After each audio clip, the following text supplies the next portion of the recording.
So when I was a kid, okay, when I was an adult too, anytime I went or go to a restaurant that has a salad bar, when I would make my salad, I would pile on, not the bacon, the croutons. I just love croutons. So today I'm going to show you how to make crouton fries with a blue cheese ranch dip.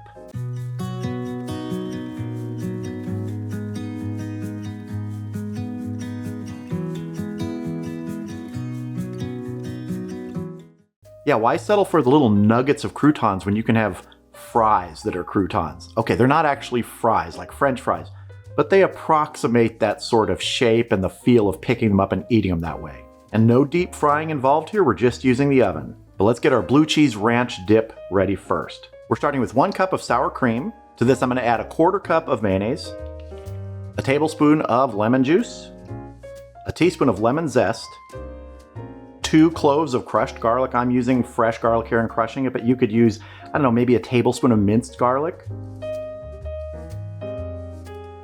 3/4 of a teaspoon of dried dill, 1/2 teaspoon of dried parsley, and 1/2 teaspoon of dried chives.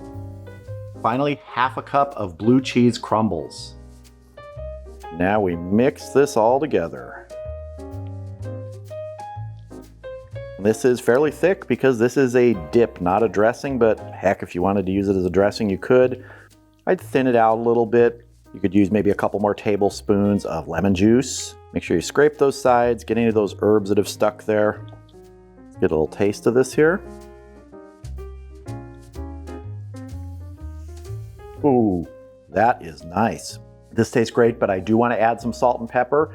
So what I would do is make it to this point and then add salt and pepper to taste. I'm going to give a couple twists of salt, couple twists of pepper.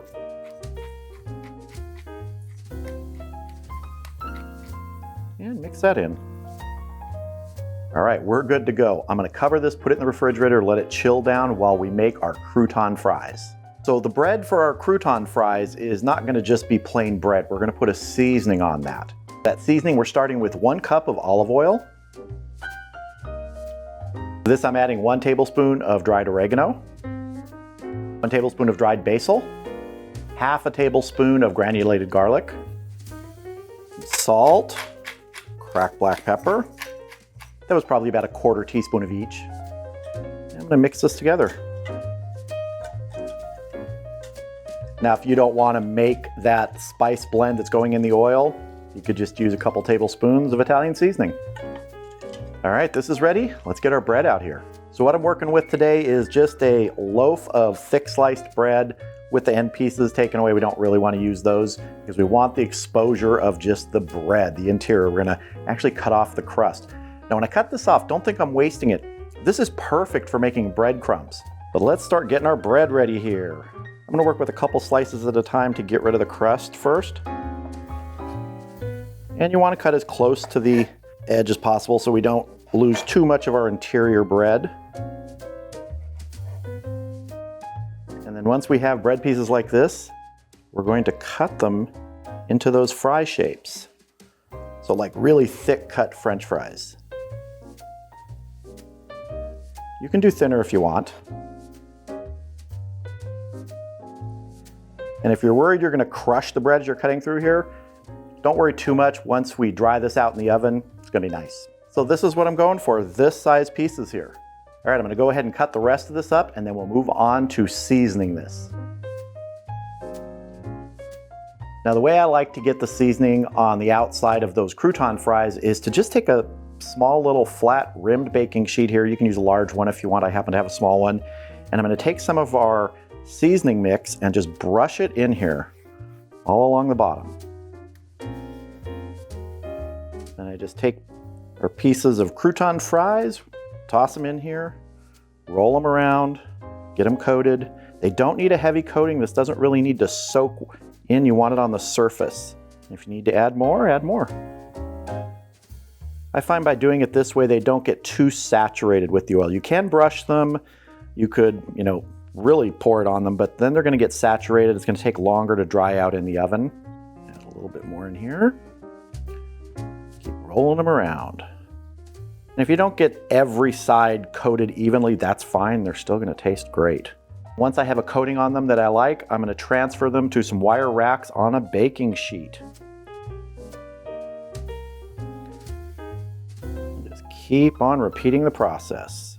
Another way I've done these before is I've just taken these pieces, used a spray olive oil, coated them in that, and then rolled them around in just the dry seasoning. That works well, but I don't think that it works as well as this. I think you get just a better coating here, a little better overall flavor, but the other method definitely works if that's what you can do. All right, I'm gonna get the rest of these coated up, and then we're gonna get them into a preheated 350-degree oven for about 20 minutes. We'll check them at the 15-minute mark, and they may go longer than 20 minutes. It's really about getting that desired color, crunchiness that you want, so that time is a little bit variable.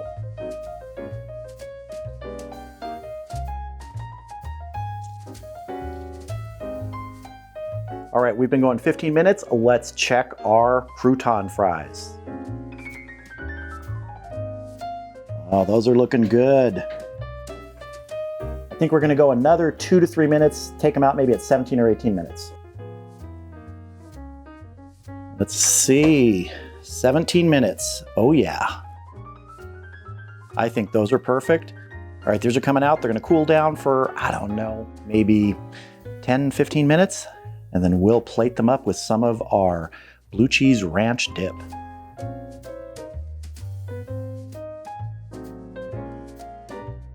Well, here they are, our finished crouton fries. I put some of the blue cheese ranch dip in this little bowl here, and I sprinkled a few dried chives on top. Little color, little taste. And all right, I'll be honest with you, I've already snacked on like half a dozen of these things. They're just so good. And if you love croutons like I love croutons, or just bread in general, these are fantastic. I don't even know if this is a snack, an appetizer, a snackatizer. I'm not sure what it is. I just love making it and love eating it. So let's dive in because it's time to taste. Let's get a good one here. Get some dip and taste. It's just really good. And let me say, I get to double dip here because this is for me. This little dish here is for me, so I can double dip. If I was making this for a party, I'd put some on a plate so I didn't have to double dip with everybody else. But oh man, look at this. The crunch on these is amazing. I'm gonna take a bite and let you just listen and see if you can hear that crunch. I think that was right at 18 minutes in the oven, and it's been resting and cooling for about 15 minutes here. Hasn't lost any of its crunch. I've made these before and used them like a couple days later, but honestly, they're not gonna last that long. So yeah, what do I call these? A snack, an appetizer, a snackatizer, like I said? I don't know what they are. I just know they're terrific. I know they're super easy to make. And let me tell you, once these are made, there's no way anyone's gonna turn them down. If they do, reevaluate your friendship with them.